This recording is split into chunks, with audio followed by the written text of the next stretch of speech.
No, 6. That's what I thought. 6. I have it written right here. It's 6. All right, everybody, welcome to, as we just confirmed, episode 6 of Washed in the Wild. I don't know if I thought we were going to go this far, but it's going well, and hopefully you all are appreciating what we're putting out here. Thought we'd start out with a prayer tonight. Matt, would you mind leading us into this adventure this evening? Absolutely. I got to think about that for a second.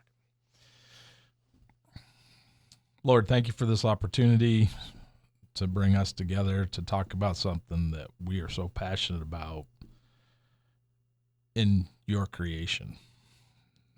We all love spending time out there, and we just want to thank you for that opportunity that you give us. It brings us peace, and ultimately, I think,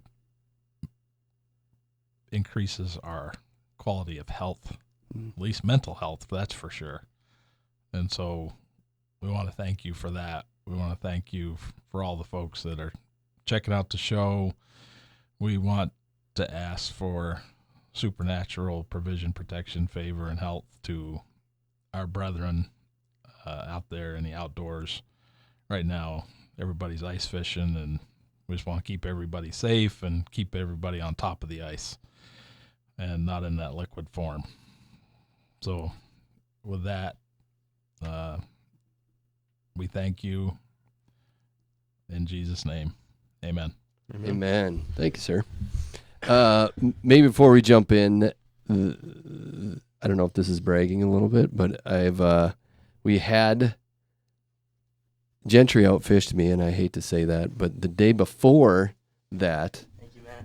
I'll let you tell that story. I like the fish and the bite is on right now, depending where you're going, and you just have to hit the forums up to see where they're biting at or drive by the popular lakes. Show us. Oh, fine. Well, the one that's not a secret is Lake Audubon. I had one of quality fish wise. I had the best day of fishing I've had in my life. I had I don't want to hear that lost walleye story, but the second biggest walleye. The best day. I know the second biggest walleye I ever caught in my life. Granted, I was by myself, but I promise it happened. And then, so I had a 24-inch walleye, and then not 100 yards from that hole, at least a 37-inch pike. I didn't have anything to measure it with. It was that big. It was like, this thing's a hog. We just lay down beside him. Yeah, that's probably what I should have done. This is at least as long as my leg. It was a lot of fun when you fight something like that. There's, we talked about this. When you can. Tip-up fishing is fun. Just, I don't care who you are. It's like tip-ups and bobbers, man. That's it. If you can't enjoy that, you can't enjoy much of anything. But that's the only time I've. What a statement. Yeah. Well, I mean, come on. I feel like there's some people in the southern states who don't fish with tip-ups ever. Well, bobbers. I'm just saying. Though. Yeah, corks and bobbers. Like that's. I think what if that's. You're just not a bobber guy. Well. I think a lot of people look down upon bobbers, Unless you're a crappie fisherman. I think they're fun. I don't. Yeah. And also, I think a lot less people tip up fish here than out east. Oh, yeah. Like, there's a lot of people here that will set up a hole, even though you can have 4 lines out. They'll set up a tent with 2 holes, and they'll just jig in one spot all day. They're wrong. I didn't know anybody like that out east. Everybody put out, however many tip-ups they could. But. Well, I'm with you Easterners, man, because that's how it should be. Anyways, when you set the hook on something and you don't move that fish at all, and it's like, nope, I'm going my way, that's fun. Yeah. So that's we got to get out and do that more. So, anyways, we had a great day. I think that was Friday, and then we went out. Did we go out Saturday? What day was that? Yeah, it was Saturday morning. Yeah, and I was messing around with my technology, and Gentry was there catching fish the whole time. Well, I mean, we were on the spot. Like, got out there at sunrise and caught 6 fish in 20 minutes, and then he decided to leave. It's not on me. I have this, so everybody don't judge me, but I do have a live scope, and so I was run around trying to find weeds for later on because you never know when fish move, and it's just cool what you can see. And yeah, Gentry was over there. Another one.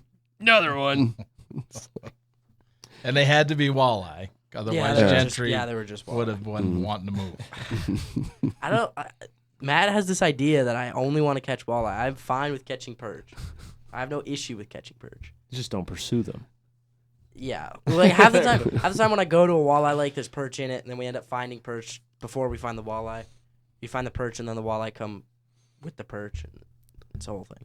He probably gets that from me. I'm not a. Don't get me wrong. I like to get sick of catching fish, but you get on a good perch bite. That's what it is. But cleaning perch is like. It's not that bad. I don't know why you think it's so bad. Wow, I need like 6 knives, and I only have 2. Do you guys? I know like. Basically, every friend I have swears that perch tastes better than walleye. I'd put them right up there. Like by far. I don't know if I'd say they're better, but they're right up there.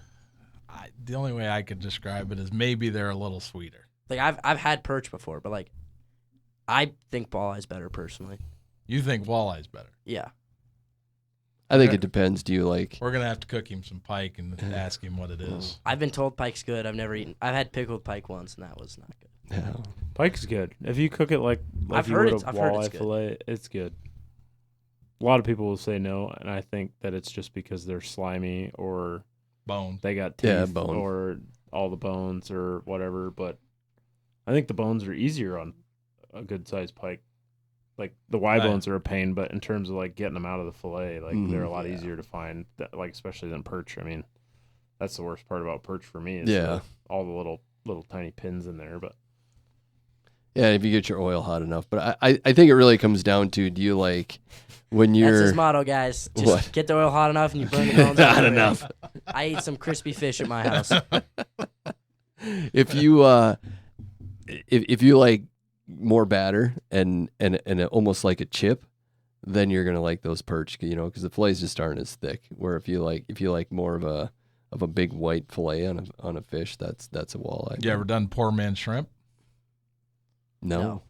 Perch. Oh.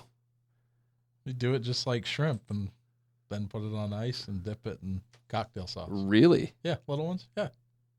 No kidding. I've never heard of that. So like you don't do a ceviche like with lemon juice or anything like that? No. No, it's just raw fish and No. sauce. You eat You raw, cook shrimp. You cook shrimp. Well, Like, yeah. I assume they boil it or Yeah. Oh. use your noggin. You do it in Well, I eat a lot of raw shrimp. You not eat raw shrimp. They're usually not pink until after they're cooked. Oh, until after they're cooked. Yeah. All right. Yeah. I'm sorry. You're right. Yeah. Do you just eat sushi or Yeah. Anyways, You don't eat raw sushi. some people do. Sushi's You good. don't. Yeah. I like sushi. But you usually the shrimp in sushi is also cooked. True. you like sashimi too? I don't do raw stuff. That's just like it's just me. Wow. All right, guys. You're missing out. We're getting off track early. This is way off track. This is meant to be like 30 seconds. Maybe and we'll go ice fishing and then we'll get sushi out. Yeah. And then I can No, we'll do walleye cheeks on the ice. We'll do. Yeah, bring some cucumber and seaweed. Yeah. Tailgate the pickup. No, well, I marked the weeds. We'll just pull the seaweed right out of the lake. Oh, there you and- go. Yeah. Nice scum. Pond scum. Pond scum. It'll be great. All right, everybody. We're getting back on track here. Thought I'd start out things a little different. This week, instead of ending with a scripture, we'll start off with it. I was reading Luke 16 has one of those parables that Jesus told. That quite often I've read it and go, I don't get that one. So this one I really dug into it. So it's the parable of the shrewd, I suppose you might say, manager, in that there's a master and land manager, if you will, and essentially the master calls him in and says, "You're going to get fired. True up the accounts." And so he goes, "All right." So it goes up to all the account holders and gives them smoking good deals. It's like, okay, you own 100 gallons of oil, put down 50. you own X amount of wheat, put down half that. And then the master calls him in and goes, actually rewards him, commends him. And then in Luke 16:8 it says, so the master commended the unjust steward because he had dealt shrewdly. For the sons of this world are more shrewd in their generation than the sons of light. And in doing a little research, I think what Jesus was trying to get to is we need to be as shrewd with spreading the gospel as people are with chasing worldly things, right? You know, and you know, we've all talked on this show before that it's real easy to get into an obsession with the outdoors, and that's the only thing you want to do. And you know, everything else is second. This is all I want to do, right?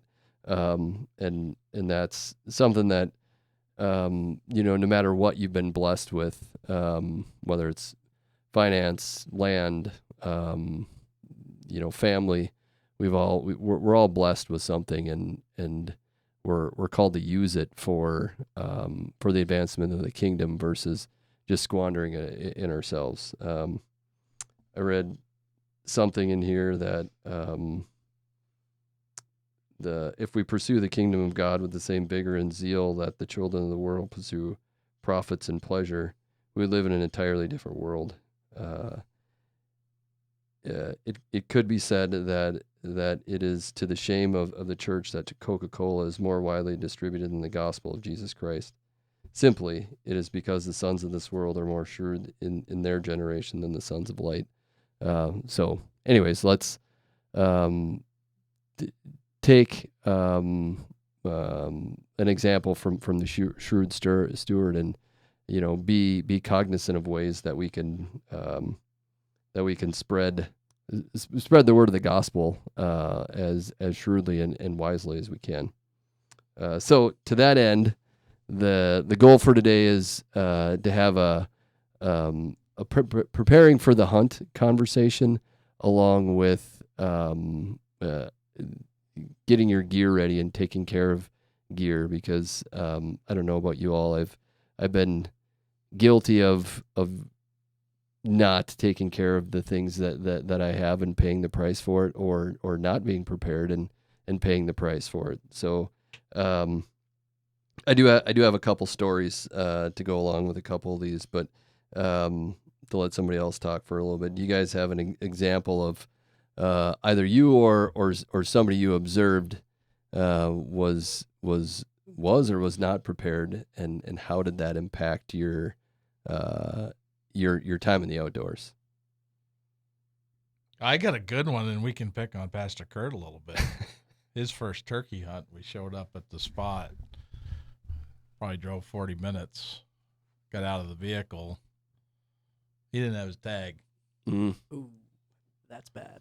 I got a story like that. Well, And anyways. so I just simply said, we're 40 miles away. Leave the gun in the vehicle. Come on and go. You'll get to see something if something happens. You know? So I actually think I killed a bird that day too, if I remember correctly. Well, he saw It was a something. good experience for him. No, I mean,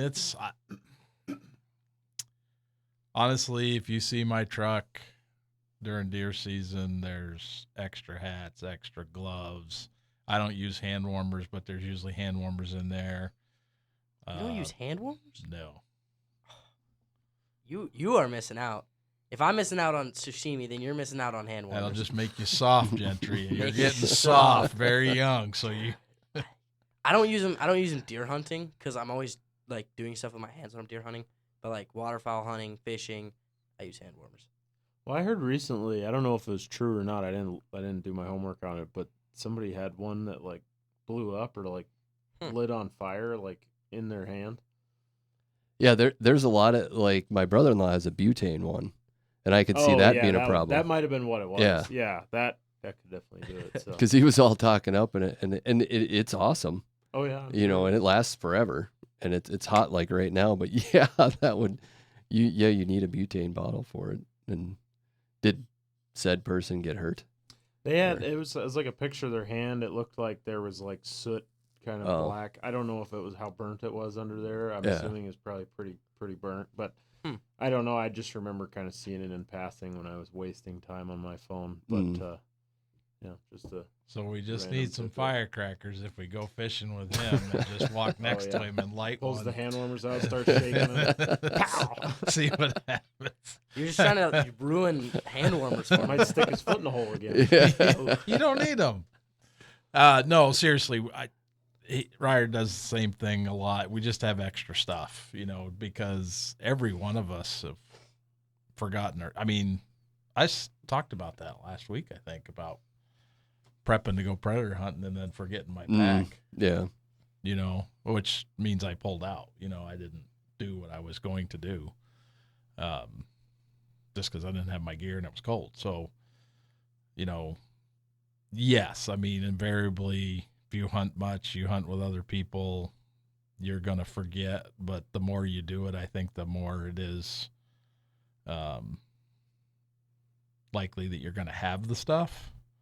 And one thing that it's annoying to me is that, like, if I ride with Ryer, then I got to get my gear and move it out over. of my vehicle Yeah. and put it in his truck, and I'll forget something, or I'll forget to take it out of his truck and put it back in my truck. And it's usually small things, but it's kind of like, Man, I need that. where is, doggone it, I Binoculars. forgot my It's binoculars. happened a couple times. Yeah. Which is probably, other than a gun and a tag, probably the worst thing to Yeah. forget. Yep. So yeah, it's gonna happen, but the more you try to be ready. I don't write a list down or anything.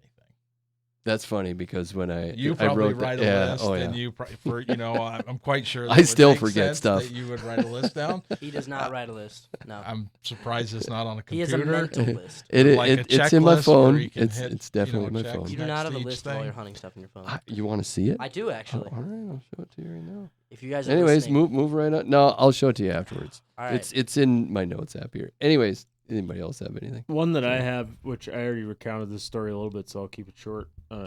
From a different episode, so I'll keep it short. But I forgot my phone one day when we were hunting this year, and it happened to be the day that we put a stock on a really nice buck. I ended up shooting a different deer that day. It wasn't the one we were originally after. But long story short, I am totally okay not having my phone with me, and it was kind of a relaxing day for Mhm. that reason. Because now there's phone service where we hunt when there didn't really used to be. But anyway, we were trying to make a move on this deer, and we realized we didn't really have, there were some places where we'd be out of sight of each other if we stayed separate, so we didn't really have a good way to communicate. And so we kind of did this shuttle stalk where, like, I would move forward and then he'd catch up, and whoever wasn't moving would watch the deer. So that way we were close enough where we could kind of communicate if the deer stood up or something like that.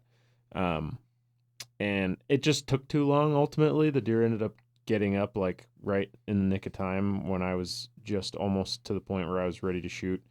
And yeah, if I would have had my phone, it probably would have been one of those things where it's like, you go, and doesn't matter if you're out of sight, I'll stay up here and I'll text you if If it moves. anything changes.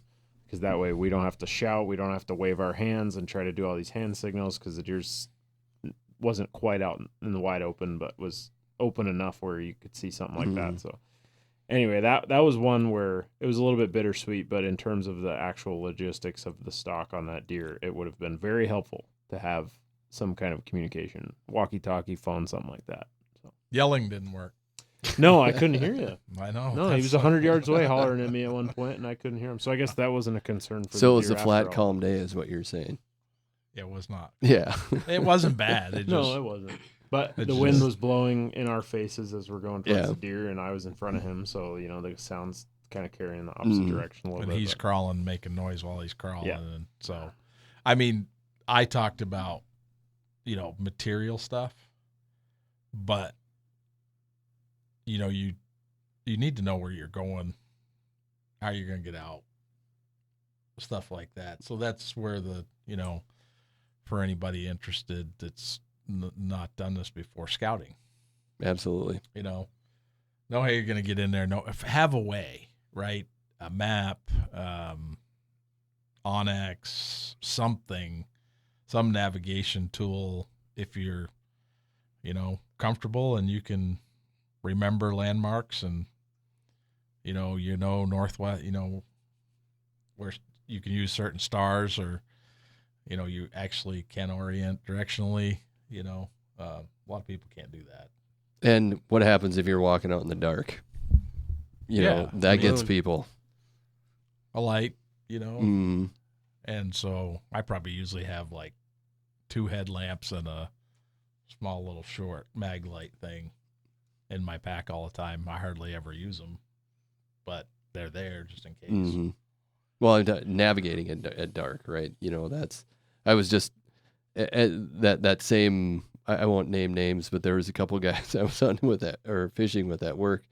We were a quarter mile from shore, and when you're ice fishing, you're going in and out of a house, or something like that, and you get disorientated, and all of a sudden it was dark, and everybody's inside for a while, and you're not paying attention, and they get up, and one guy starts driving the complete wrong direction. It's like, where are you going? And he's like, oh, the dock over there. And I was like, well, that's one, but you didn't park there. You're that way, Oh man, yeah, And you gotta, So that is having some way or being purposeful about the landmarks. To your point, if you can, see a radio tower or you can usually see some sort of hill on the horizon. That's the way I'm going versus the other way. First aid kit. Mm. I now carry a first aid kit in my. Yeah, that's one thing that I think. If you're going to be close to the vehicle or not walking very far, you're not worried about weight or whatever, like it's perfectly fine to overpack. A lot of these guys that are doing these extreme hunts and crazy stuff like that you see online are really slimming down their gear, which, I've done that for hunts, multi-day hunts and stuff like that, camping hunts, like that. Ounces are important in that sense, like the type of food you choose, the type of tent you have and sleep, like all that stuff plays a role. But if you're not doing that kind of thing, which chances are if you're just starting out, you're probably not, like it's okay to overpack. It's okay to bring stuff you're not sure if you need, because a lot of times that's how you figure out whether you need it or not. And it's better to do it then than figure it out by not having it and finding out you do need it. So, a lot of these guys that talk about, they do like a gear dump or a pack dump or whatever online, like that's, if it's not just based on sponsorships or something like that, like that's a very, at least for the people that I know that hunt like that, it's a very refined process and everybody's different. Like there's stuff that I might carry that nobody else in this room would carry. So, don't be afraid to, if you see something, you're like, I don't know, like if you have the, the space basically, or the convenience to have extra stuff with you, then, take it. Throw it in. All right. Gentry, what do you got? He doesn't care because he's invincible. No. There's stuff that I pack that like I could not do without. Hand warmers isn't one of them, but they're up there. Rice Krispie treats? No, that's him. He's Rice Krispie treats. Right. From the Wing gas station, Turkey's shout out. They got some amazing Rice Krispies. After I tell my story, we're talking about the gas station, but I thought we were gonna get into Rice Krispie treats. No. Well, let me. I'm gonna share one that I personally messed up. Let me paint the picture. It's opening weekend. It's opening day of early goose season. Me and my buddies had scouted this field for like a week. Like the landowner was like, everything seemed perfect. It was like a great early season feed. They're like 200 birds. We knew how they sat. Like we knew where the X was, all that. And I just got like 3 dozen new silhouettes for like earlier in the year, or whatever. And I never took them out of the box, and I never put the stakes in them. And I was like, oh, whatever, I'll bring the box out in the field. Like, we're taking 2 trucks, we'll have plenty of room. And I just forgot that the stakes weren't in them. And so we get out there, and I open the box, and I'm like, oh, I have 3 dozen decoys that don't have stakes in them. And I also forgot a headlamp that morning. I was trying to put the stakes in with the phone light, and then I had to go stubble the blind with the phone light. So bring a headlamp, and if you're waterfowl hunting, put the stakes in your decoys before you go out there, because it sucks. So explain to everybody what the X is, because a lot of people aren't going to, if they're not waterfowl hunters, they're not going to have a clue. The X is where, so like whether you're water hunting or field hunting, it's essentially the same. It's where the birds want to be. The easiest way to kill birds is being where they want to be. Like calling decoy spreads, all that matters, but like the easiest way to kill birds is just being where they want to be. Whether it's on like a certain part of this lake or a pond or in a certain part of the field, like just be where the birds want to be and you'll probably do well. That's the easiest way I can put it. So don't forget your headlamps and put the stakes in your decoys if you're waterfowl hunting. That's the worst thing you ever forgot. It's up there. What else have I forgotten before? Dad forgot his tag one time. Thought he did. Well, that was your guys' tag. No. I had my tag. No, that was it yours. was checked on his list. Yeah. He forgot to add the checkbox for the kids Yeah. tag. What happened was it was in the backpack and he didn't remember putting it in there, so he thought nobody put it in there. So he's like, "It might like." Oh, this is a different time. Yeah. Which one were you talking about? We forgot. When Mom had to bring your guys' tag. Anyways, it's the We've forgotten a lot of stuff. But anyways, the gas station debate. Wait, we'll get to that at the end. That's what I think we already talked about that. So, You're killing me, man. What else? it's Do we need to reserve an episode for gas station? We're having a debate about what the best gas station in the state is. Okay. My vote's Wilton. Yeah. His is Wing. Wilton's a good one. Yeah. Do you guys have any input? I would say He knows some. He probably knows all of them. I've been to a lot. I used to work on the railroad, so there's I like the Wilton call. The other one that comes to mind right away is the I think it's like it's red. I don't remember what like the brand of the gas station is, but the one in New Salem, not the mobile station, but the one across the street from that. The mobile station's nice, it's newer. The other one doesn't look quite as great on the outside, but it has this little like restaurant thing in there. I think it's called Game Time, and they have arguably the best burgers in the state. Huh. Really? Mm-hmm. And the gas station itself is pretty ordinary, but just for that the food that place has. That's what an So try it out. insightful take. Well, I'll say Steel. That's a good Just one. because It's always open. we fish alkaline a lot and They got Cinnabons. they have a lot of options. Oh yeah. So One of the reasons I say Wilton is because they're the only gas station that I found that makes breakfast pizza, like the hot. Well, they have auto parts and bait buckets, Mhm. and I've stopped there and found Bait. things that saved me from going to Oh, yeah. Bismarck on. Well, I used to work at a shop in Wilton, so that's part of the reason why. Yeah. But we had we saved a lot of trips to Bismarck because of that gas station. So The only issue with Wilton is it opens at like 5:30. So if you're going out like early for fishing, or goose hunting, or just driving somewhere earlier, it's not open till 5:30. But if you get there right at like 5:30, everything's hot. They got the breakfast pizza. They got caramel rolls. Like, dude, let me tell you, I've been driving out. I've been driving out goose hunting sometimes, and I get there at like 5:10. I can't bring myself to wait the 20 minutes. they also sell ammo. Do they? Really? Yeah, Which I don't think I've on seen the that. back side of the counter, there's not a lot. There's a little rifle, a little handgun, a couple boxes of shotgun shells. Yeah. But it's probably the only one that I ever remember or that I can think that I've been to that has ammo. Yeah. Huh. That's a game changer. That puts it at a cut above by Yeah. itself. The steel so ones, maybe like seeing how you guys are kind of like gas station snobs, maybe y'all ought to just do a tour and evaluate. Yeah. Oh yeah, we'll drive around to like when everyone said their gas station in here, and we'll like rank it.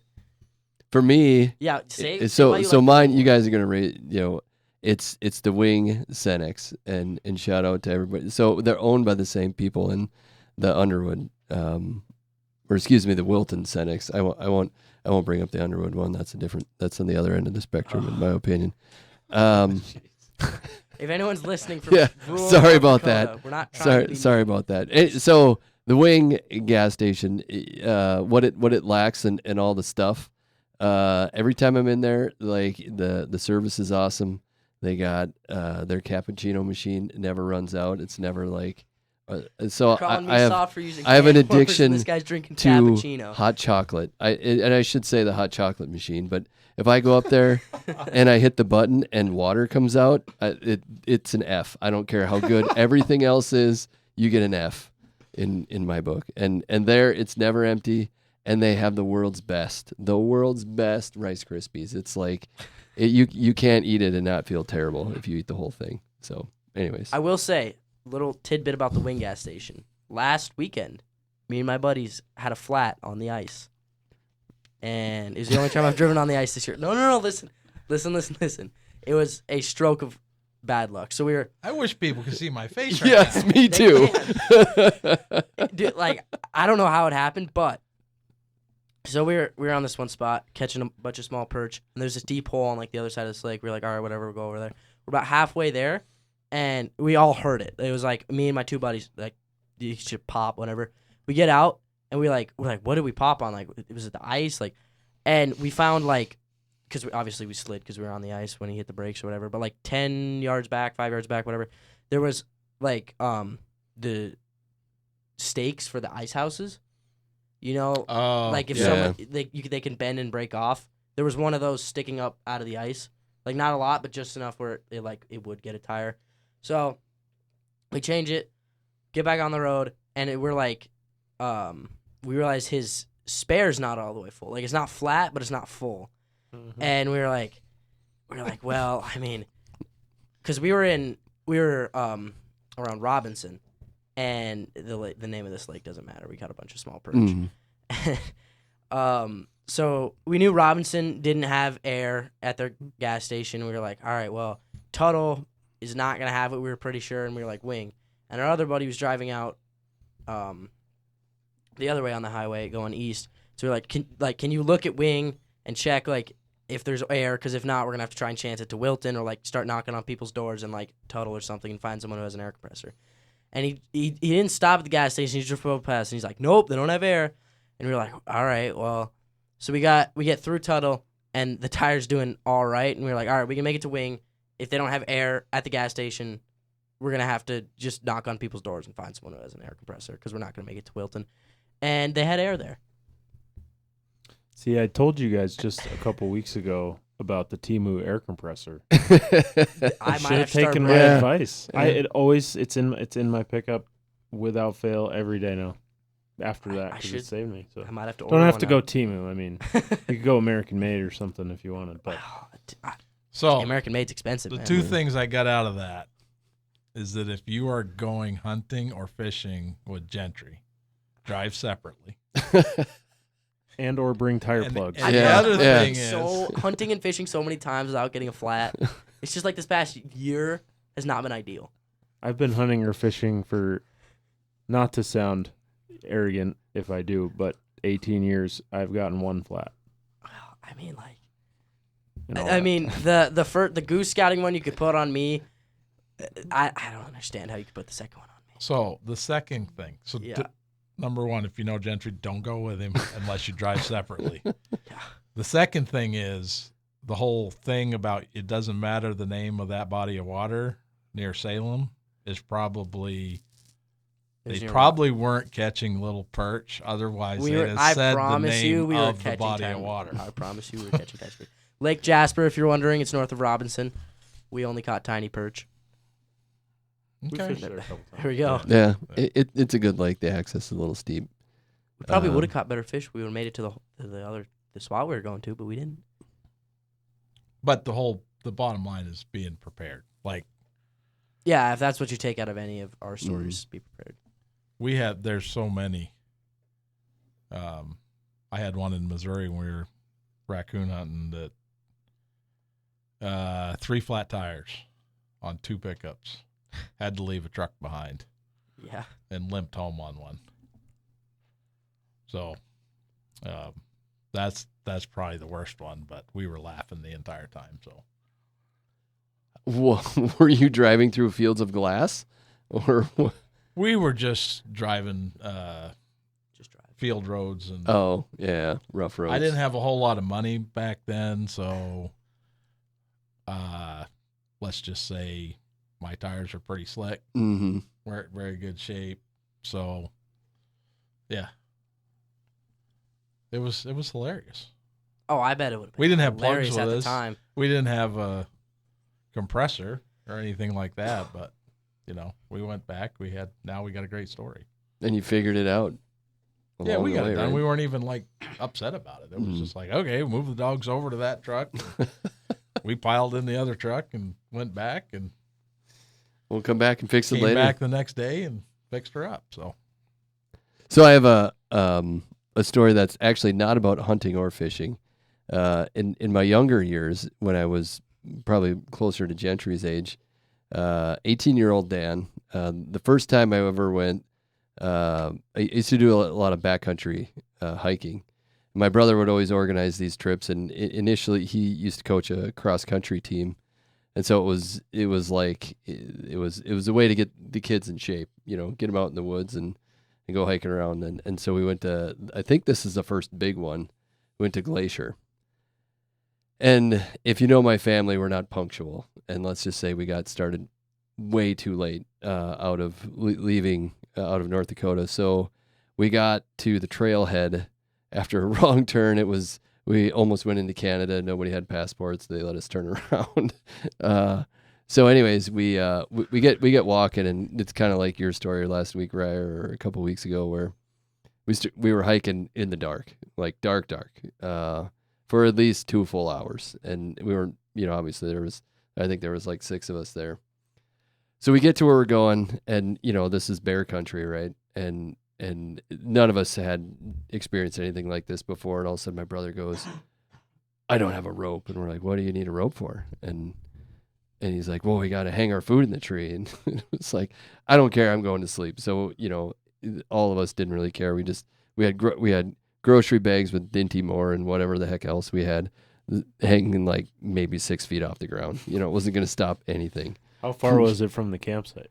That was the other thing. It was in the campsite. Yeah, didn't have. That's more important than getting it up. I know. If the bear eats your food, I know. That's fine. It just you want them to find you with it. So the next morning we wake up to, and this is when I got hopelessly addicted to the mountains. Like it was this, you couldn't paint a picture better than this. It was flat, calm, and the lake was a perfect reflection of the mountain that was just beautiful. Like, boom, it was one of those mountains that went straight up. And anyways, we walk outside the tent, and there, like coiled up beautifully right in front of our tent door, was a rope that wasn't ours. Somebody had pity on us that heard us stumbling around in the night and left us a rope. And then we kind person. Yeah, and it really saved our trip because to your point, we also learned, oh hey, there's this cable between 2 trees. That's for putting your food up there. And we talked to these 2 guys that were filming 2 grizzly bears across this lake where I was, just mowing down trees looking for grubs or whatever they were doing. That was also the first bear I've ever seen. It was cool to see, but when you think about, and then, I feel like a lot of these hobbies or sports, it's you progressively get things that, to your point, you pack them and we're like, that was a waste of time. There were guys that would bring like these shovels for who knows what reason, but what the heck I'm bringing a shovel with, and whether you found it handy or not, that never made the trip, or you get a better stove or you get a better pack or whatever it might be. You just kind of figure it out as you go through it. And yes, when you do the overnighters or the multi-day trips, then it starts to make a little bit more difference. But if you're doing car camping or something like that, which you can do all over the mountains, it's a lot less important to have all the stuff, right? But just those experiences where there's always somebody that's willing to help out too. That's the cool thing. You shouldn't count on that, but you don't know how many times that I've had somebody go, well, here you go, or you need some minnows. I've had people come up to me and this is the one thing that I was. Like, I love my ice auger. I don't say that lightly. Which one? Yeah, which one? I have 2, but the original one. Anyway, so I had this guy come up to me right at prime time on Audubon, same lake, be like, we forgot our auger. Can we use yours? And I was like, all right, fine. But you here, because this is why I came here. It's for the next half hour, so I'm not leaving with you to miss my bite window. But so it's it's one of those things where you need to remember that stuff when you're in those situations. Go, yeah, I get it. I've been there because I forgot my auger before. You're like, I remember that day. I vividly remember that day. It was bad.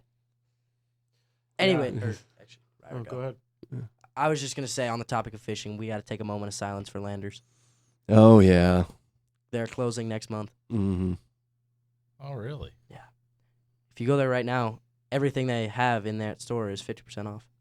Is that an online store? No, Or is it's that- the gas station by the La Quinta. The La Quinta no, what exit would that be on I don't- State Street there? Oh, is that It's the gas station with the fish on the front.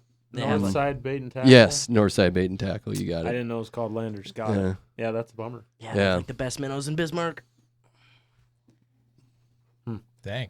Well, what I was gonna say was the being prepared thing and the different gear and all that kind of stuff. Like, it's tough because number one, it can be expensive. Number two, there's depending on where you're going and what you're hunting and what time of year. Like, there's so many different things. Like, you can have an entirely different pack hunting deer in, the beginning of rifle season on a 55-degree weekend than at the end of rifle season 2 weeks later and it's 20 below. Like, that's happened before, So, doing your homework, where you're going, what the weather's going to be like, all that stuff's important. But in terms of gear, like, it needs to be fluid too. That stuff can change from one day to the next. Mm-hmm. And so I think that, doing your homework on where you're going in terms of, if you're desert hunting or mountain hunting versus hunting in the prairies or out east, like, that changes. I mean, I've never done a multi-day hunt where I was very concerned about water. The only one I did was antelope in eastern Montana, but I was kind of like halfway truck camping, so I had a couple like extra gallons and stuff of water. But you go to the desert, and if you're not car camping, or even if you are car camping, like, the amount of water you have to bring, that becomes a huge deal. Whether or filtering water, purifying water, like. But if you're hunting in the mountains, a lot of times that's a non-factor because there's water everywhere if you know where to look. So, and bushcraft is another thing. Like, all of this stuff, you can get a lot of great information from people with a lot of experience from YouTube and other sites. I have watched a lot of videos on that kind of stuff. I mean, and another thing too that I think is super valuable is practicing. Like, if you get some gravity filtration system that you want to use on a hunt, like, and you throw it in your pack and you've never used it before, like, that can ruin somebody's night. It might not be that hard to put together, but you're tired, it's dark, whatever it is, like, practice that stuff. Another thing that's big, which I have to be careful saying this because you have to be paying attention before you do this, but fire seems like an easy thing if you carry a lighter, which doesn't take up much space, or matches, fire starter, whatever, which I should say with fire starter and a lighter or matches, it is pretty easy. But if you don't have fire starter, like, it can be very difficult if you don't know what you're doing. And that's one thing that I think is great to practice. Like, What do you use? I'm not for an your fire starter? arsonist. I don't like to start fires for fun, to just watch them burn and burn people's stuff down. But it is kind of fun to start a fire, like, to do it with, nothing but flint and Friction. steel, or some kind of friction tool or whatever. So if you get an opportunity, whether, obviously prairies and stuff, it's tough a lot of times during the year, you don't have one. But if you get an opportunity to go out and just, like, even if you're just right next to the pickup, but you're ice fishing, you're out on the edge of the pond or lake or whatever, and you got some stuff to work with, like, challenge yourself, try to start a fire, and that's not only just a hunting thing, but also just a survival thing. Like, you never know what's going to happen. So that could help you if your car, goes off the road and you run out of battery and you can't stay warm, and, you can go to a shelter belt and find what you need potentially to start a fire in the middle of winter. Like, that could save your life right off the interstate if it comes down to it. So I think that's something that's really valuable, is taking the time to familiarize yourself with the gear, not only having the right stuff. Because I would say it's more valuable to have stuff you know how to use than it is to have better quality stuff that you don't. Correct. And I say this with archery a lot when I worked in a bow shop, but it's true for a lot of things, is like, there's no need to go out and spend a crazy amount of money on gear that you're not familiar with, or, stuff that you haven't used, especially if you're just getting started out, because somebody on YouTube, even though that's a great resource, says that you need it. Like, go the cheap route. With most things, you can be safe going the cheap route, figure out what you like, figure out your preferences, and then you can go back and spend more money if you choose. Mm-hmm. I mean, I started out hunting with a $40 Buck Knife brand backpack that had some camo on it. Like, that was my backpack. And I have now graduated through a couple packs to, a $600 Mystery Ranch. But that was over the course of 10 years of doing, different styles of hunting and stuff. So I tried a lot of packs. I shopped around, I found a good deal, whatever. But a lot of guys that see Western hunting, you might think I need to go out and buy a Stone Glacier or whatever really expensive pack because that's what all these guys have. But you don't. Alps make some great packs that aren't that expensive, among plenty of other brands. But that goes for everything, whether it's guns, bows. Like, to an extent, with a lot of the stuff, you get what you pay for. It's pretty clear with, like, turkey decoys. If you get some foam turkey decoy made in China, like, or the easy. Funky, that's funky, all we had when I started. I know. But listen, back in match listen, day. just hear me out. There's the funky chicken or whatever it's called, where it's like it looks like a football with a red turkey head on it. Yeah. Not that expensive. You can still kill turkeys with that. Oh yeah. Or you can go out and get Dave Smith decoys that are $300 a piece and make you cry if you shoot them. But they look incredible. Like, it's clear as day that they are the better decoy. Yeah. But it doesn't mean that you're not going to kill birds with the worst one. Mm-hmm. So, very true. Anyway, I will say, if there's one thing that you should not skimp out on, it's a good pair of boots. Like, hurting feet or blisters or anything.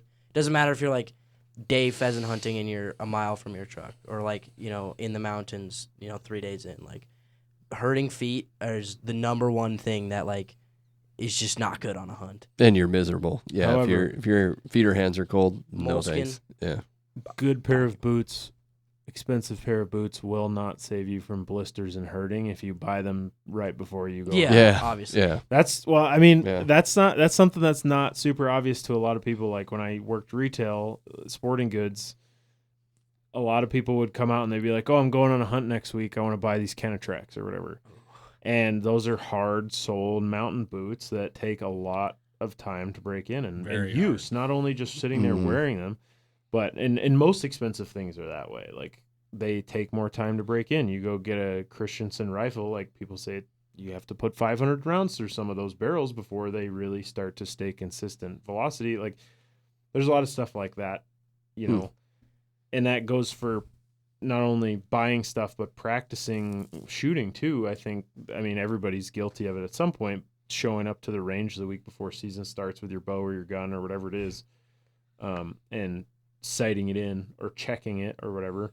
Like, get out more, especially with archery. I cannot overstate it. I'm a little biased, but with archery, you can set a gun down on a flat surface and point it where it needs to go and pull the trigger, and it's going to do what it's supposed to do if the gun's not messed up.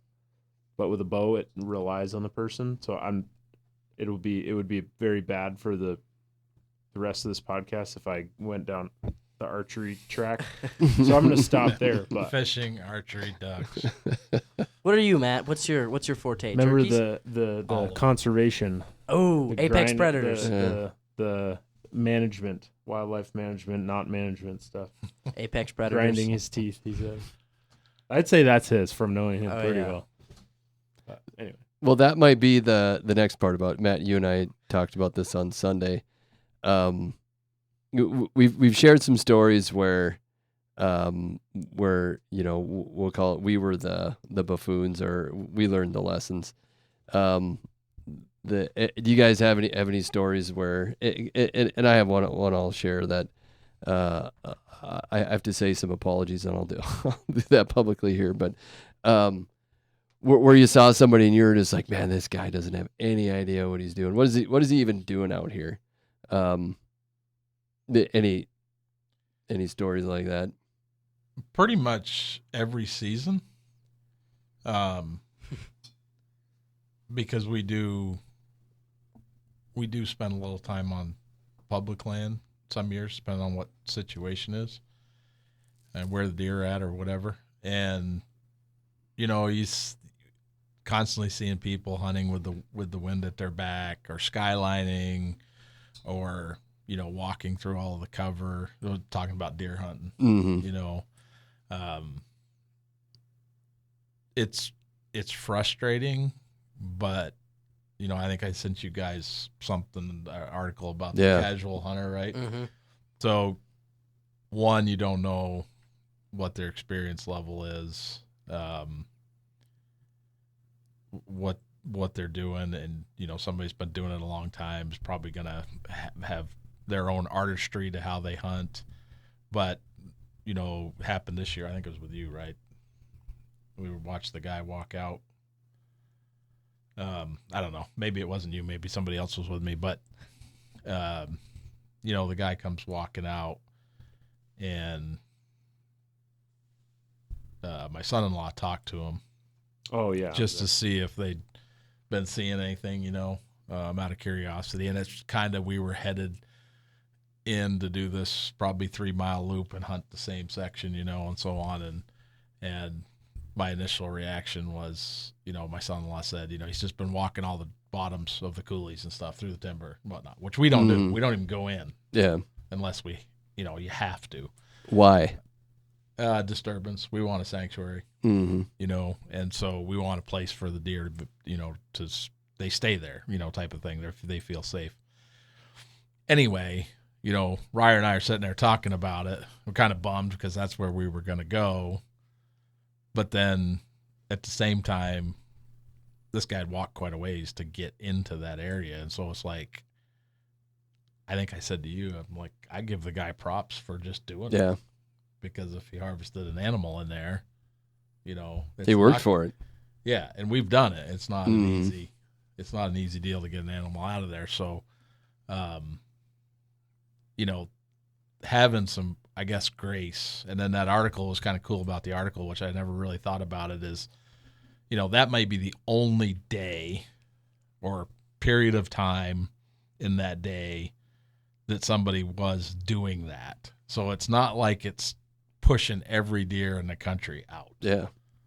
If there's a lot of pressure, people think that with deer, let's just keep deer. Turkeys too. Turkeys will get quiet.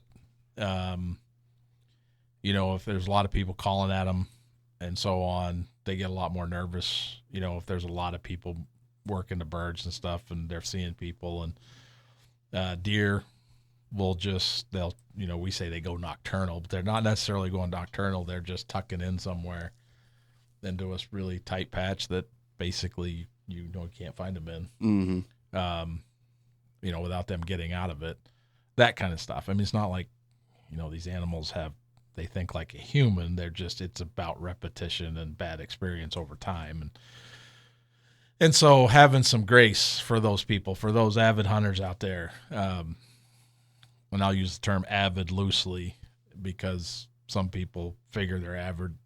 They hunt a couple of weekends, and others avid means that's all they do every time, they're out hunting or fishing as much as they possibly can, like I used to do.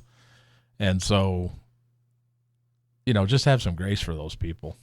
Yeah. And you might talk to them because you might actually be able to help them. Yeah. Or they may help you, or you never know who is going to give you that great idea or piece of advice that you never thought of. Mm-hmm. And sometimes it's the person who doesn't have experience that will ask a question, and you'll be like, oh, that's actually a good idea, or something. And it may change the way you do things. So anyway, that's what I would. Yeah, I would have to agree. I mean, I think that if I was listening to this as somebody who hasn't hunted but was thinking about it, I would probably be like, oh man, I don't want to be that guy. And one thing I would say is don't be afraid of that, because we've all been that guy at some point. And yeah, if you run into somebody, there's a 50-50 shot whether you did everything right or everything wrong that they're going to be upset with you for some reason, just because that's the way that it works. Like, I mean, I'm not saying you got to avoid everybody, but people just get upset about things sometimes. So I would say, if you're sticking to your hunter safety rules, you're being safe, you're doing the things you're supposed to do, you're sticking to what's legal, and, to some extent, make an effort to learn and stick to the basics, like, maybe not run around a bunch of land with the wind at your back during deer season. But there are also situations where, from the outside looking in, if I see some guy walking down a ridge with the wind at his back, I might be like, what the heck is he doing? But he might be making a loop to get the wind to finish a stalk on a deer because he saw it when he was upwind of the deer and needs to, so you never know the context of the situation. So don't be afraid to screw up or look silly, because sometimes you do. And I mean, the animals will make you look silly most of the time, even if nobody's around to see it. But I would just say, like, don't be discouraged, because that's what it takes. Like, though, making mistakes, as we've said so many times, is what it takes to learn. So now there is an exception before I hand it off to you guys. Let's hear it. I have seen, well, actually, Ryer and I have seen people shoot into a flock of turkeys and kill multiple birds and only retrieve a couple and leave the others. We have seen people chasing deer on side-by-sides and four-wheelers shooting at them. Yeah. Unethical, breaking the law. Right. Guys shooting at deer, running full out at 300-400 plus yards and never going to look. Yeah. To see if they made contact or anything like that. And so I'm sorry.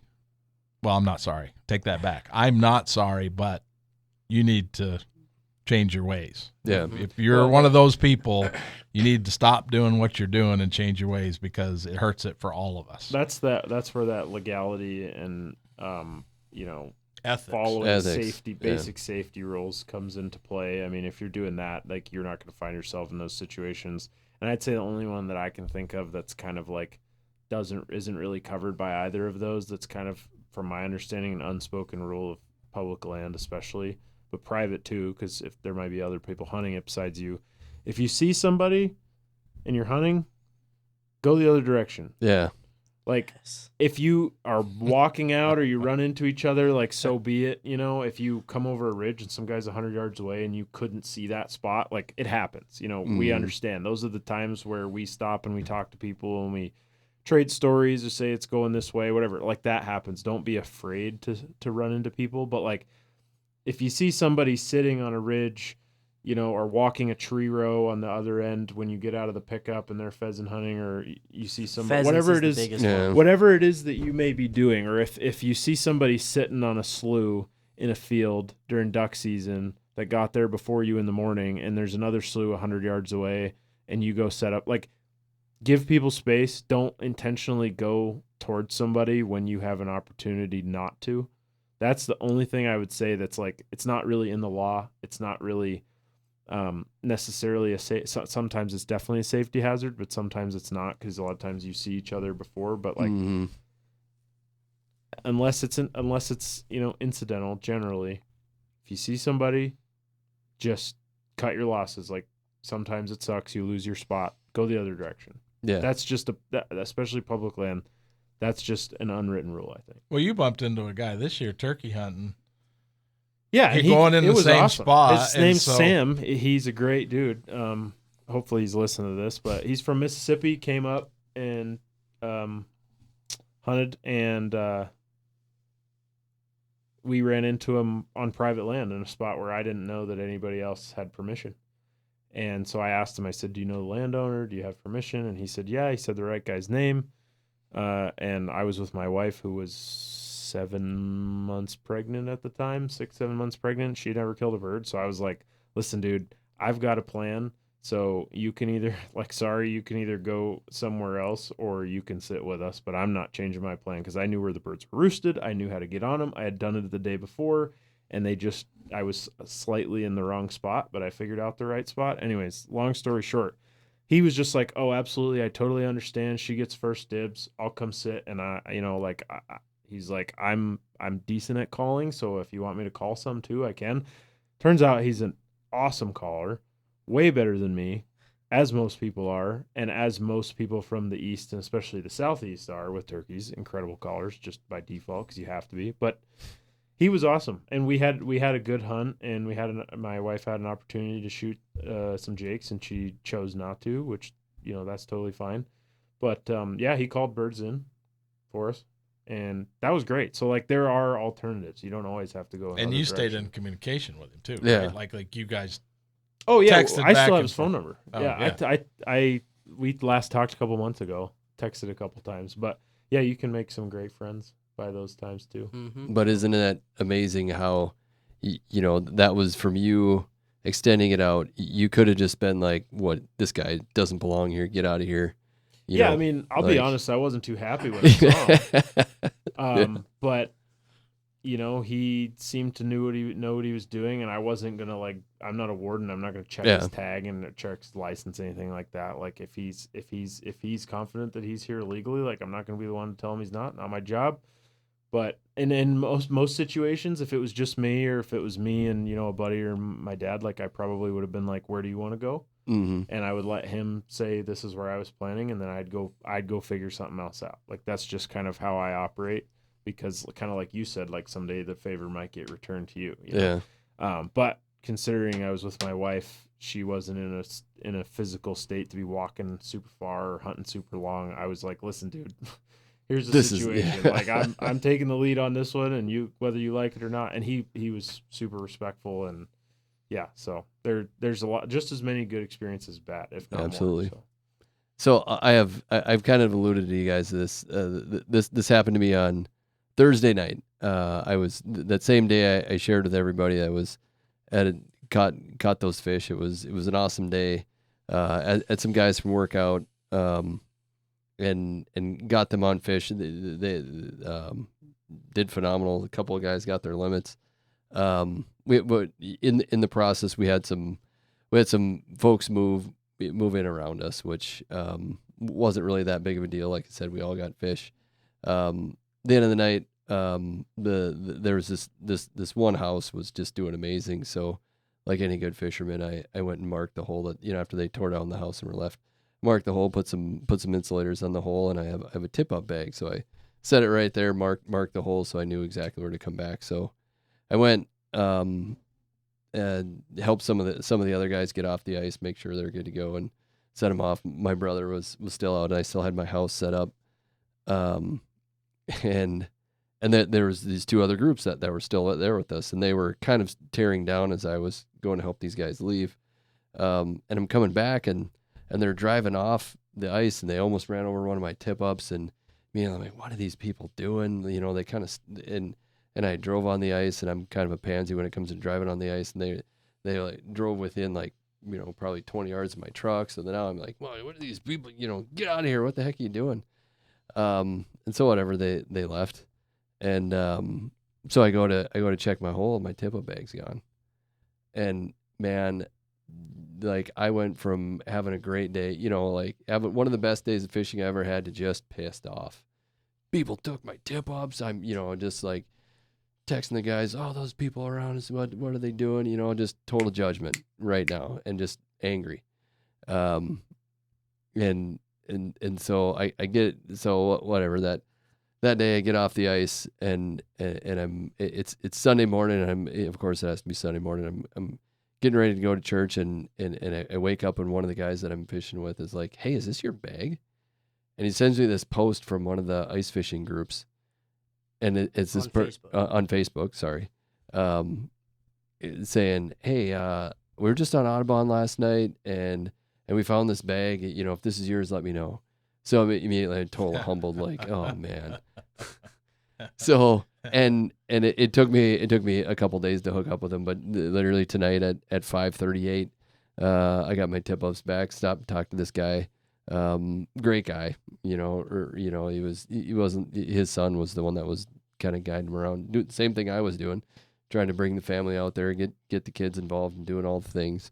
And so it was So I'm sorry to those of you if you're out on Audubon and you had the tip ups for a couple days. I have to apologize for just thinking some terrible thoughts about you because your stand up person did some great things, and honest mistake, and that's ultimately what it comes down to is, the whether people make mistakes or there's misunderstandings and you need to give people grace is what you're saying. We've all been afforded way more grace from our Heavenly Father than we deserve. So the least we can do is extend that to our fellow, sportsmen in whatever mode we see them. As long as you're not breaking the law, Matt, to your point. Yes. Yeah, it's true. It's easy to get competitive with this kind of stuff, and I think that's healthy to some extent. But also, we're all out there for the same reason. We're all spending our money, contributing to these different taxes like we talked about for the same reason. So, unless somebody does something and you need to let them know that that's not okay because somebody could have got hurt or whatever, like, yeah, definitely have grace because you never know the full story. Yeah, one thing I'll say about the being competitive thing and the meeting people thing is I'll just keep talking about waterfowling because whatever. It's your thing, man. Yeah. Yeah, everyone's got their thing in here. So one of the biggest things is obviously I hunted a public field this year, but 99% of the geese and ducks that I hunt is on private land. You go scout, you find the field, find the landowner on Onyx, or just knock on doors near the field, whatever. Talk to them, get permission, whatnot, and then go hunt. And a lot of the times you'll see, especially early season, because there's not that many feeds, or big ones at least, you'll see other trucks parked looking at the same feed, or you drive up looking at a feed and there's already a truck there, and it's a lot of people just drive away, whatever. Oh, these guys got on it before me, whatever. It's go talk to them. Pulling up next to them, obviously if they don't want to talk and they just don't roll their window down, whatever, you're going to find people like that eventually. But a lot of the times they'll be friendly. Half the time they haven't talked to the landowner, half, whatever they have, they know the guy. Early season especially, it's easy because you can bounce burns around really easily, traffic them and whatnot. But just talking to them, half the time I keep talking with the guys after that weekend or whatever. It's a great way to meet people. Half the time they're understanding, and you end up talking about your past hunts and what worked and what didn't. And so yeah, it's a lot easier or I guess it's a good thing when you see people on your field sometimes. That is one thing you mentioned that I know Dan maybe wanted to talk about a little bit, but you referred to Onyx, which is, very familiar to all of us. Especially I'm a GIS guy for part of my job, so I'm super nerdy about it. But for those of you who don't know, it is basically a mapping software that you can get on your phone, computer. You can even get it on Apple CarPlay now. If you have the app on your phone, you can pull it up on your dash display. But you can see landowner information, you can see satellite imagery, you can see 3D imagery now on your phone, which before was only on the computer. There's topographic maps. You can overlay the topography over the satellite. It's super awesome. Sometimes it'll even give you phone numbers for landowners, all your hunt units, active wildfires, law areas that have been logged in the past in the mountains, public lands. They have habitat areas for certain species, elk, turkeys. Everything that you could need in terms of finding places to hunt or finding landowners. Super, super, super handy. They've got it in all 50 states in Canada, I know at this point. I thought in Canada it was iHunt, or it was a different. I think Onyx has Canada stuff now. Yeah. You can get a state or a province. The whole country. But I should also add, it's not just Onyx. Onyx is what we use, everybody in this room, but there are some really great alternatives as well. Especially if you're getting into wanting to apply to a bunch of Western states and get like your draw statistics, trophy unit information, all that kind of stuff, like Go Hunt is a great option. There's Base Map, there's Hunt Stand. I don't remember the one you mentioned. There's iHunt, I think is what he said. I knew that was big in Canada. I don't know if they have it. But either way, there's a bunch, and I think one thing Dan had mentioned prior to the show was Esri Online, which that's kind of my bread and butter for my job. So there's a million different Esri things. So anyway, if you want to find places to hunt, or if they have Onyx Backcountry, they have Onyx Off Road, Onyx Fish. Onyx Fish. No. So bathymetry for lakes, trails, for off-roading vehicles. They probably have snowmobile stuff in there too. And I'm sure a lot of these other apps probably have some of the same stuff. So even if that's honestly a good place to start if you've never hunted before and you want to get out and hunt and you don't even know what you want to hunt, like maybe just get a subscription to one of those. Yeah. Look it up on YouTube, look at the different apps. Well, I think And it's cheap. Yeah. It's depending on what you choose, it's cheap. I mean, I pay for all 50 states, so it's a little more expensive, but we do a fair amount of out-of-state hunting. And if you're a North Dakota resident, I'm pretty sure you get maybe it's a one-time thing, but like through our Game and Fish, you get a free subscription. I think it's 3-month subscription to Onyx. Oh. Isn't that if you graduate the hunter safety course? No, because my brother did. Travis did. You did. Right. And then I know they're giving away Onyx Fish right now because I think Onyx is trying to get into that. Yeah, you get 3 months for free. So, but Matt, to your point, I think it's $20 for a state. Yeah, per year. Per year. Yeah, for the whole year. Yeah, so you almost can't go wrong, and especially if you're hunting an area, if you're hunting private land or public land that borders private land, that is the one thing that some folks may not have as much grace as, especially if you're talking big game hunting and or pheasant hunting in some areas. It helps to know the land you're on and to know that you're in the right, because there's not always a fence. Yeah, exactly. From here west, there's not always a fence. Well, and I mean, you see a nice plot sign on a corner post. That's a great way to find land driving around, but you never know if there's, in North Dakota, among a number of other states, section lines are, there's a right of way there for traffic to get to other land. If it's an established section line, you're not driving through crop or whatever. So you could find land that is accessible that you can't see from the road. Yeah. So there's any number of reasons to try out those different programs. But like I said, I think that I'm partial because I work with maps all the time and GIS stuff. So it's really intuitive for me. Maybe not so much for the older generations or whatever, but it's super handy. And I mean, you can track your progress throughout the day, where you go, where you've been. You can measure distances and map out polygons and drop waypoints for where your trail cameras are. And that's just like scratching the surface on the capabilities. So we don't need to go into it. I'll just say a couple things on the fishing side of things.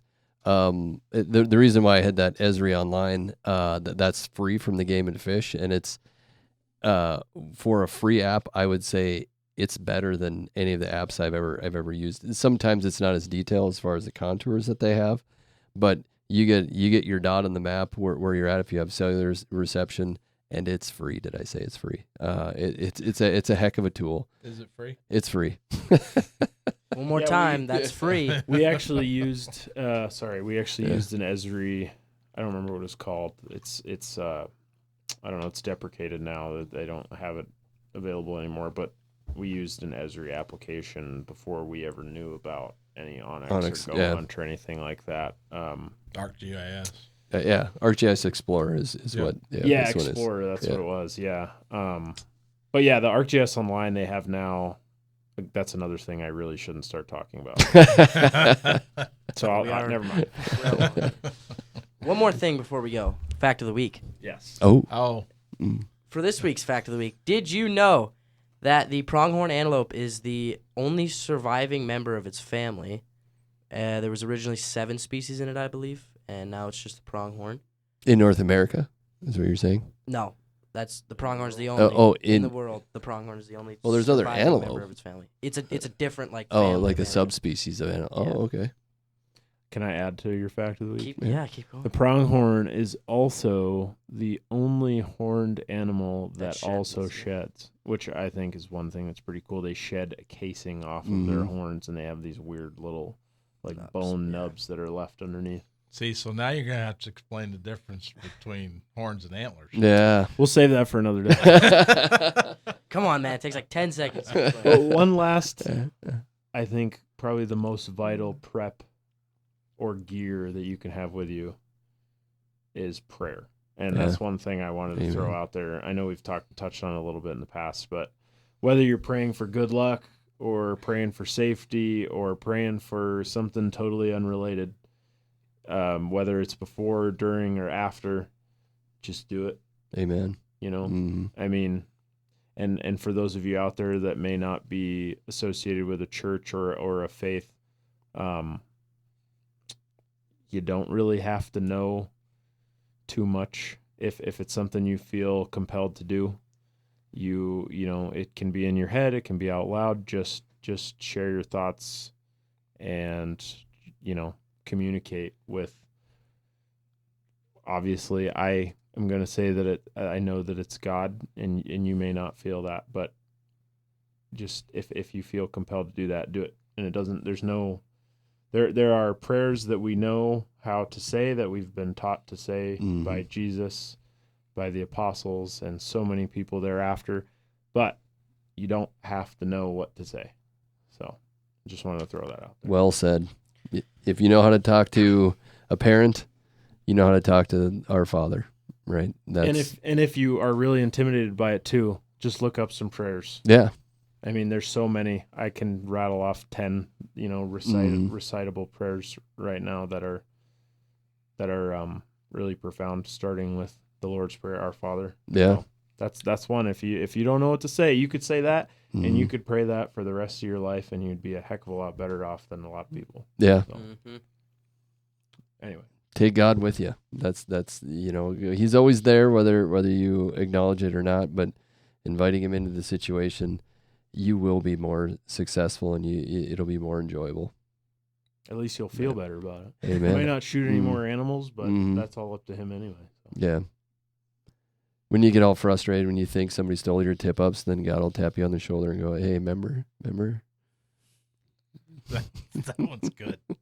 It's a good reminder. Yeah, stuff That will is still good. go wrong, but I guarantee you will not be as affected by it. You won't get it as angry. You won't, you know, all that stuff will just be diffused. You come to your senses quicker, basically, because we're human and we have emotion. And so I can't say that I don't get frustrated like that, you know, example that I said before, the guy coming out of the area that we were headed into.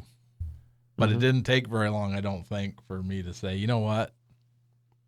This is what, you know, for him. Yeah. he may be new to this area. He's just checking it out, and props to him for hiking this far. Yeah. You know, so. We good? We're And on good. that note- Yeah. Alrighty. See you guys next week. Next week. Appreciate y'all.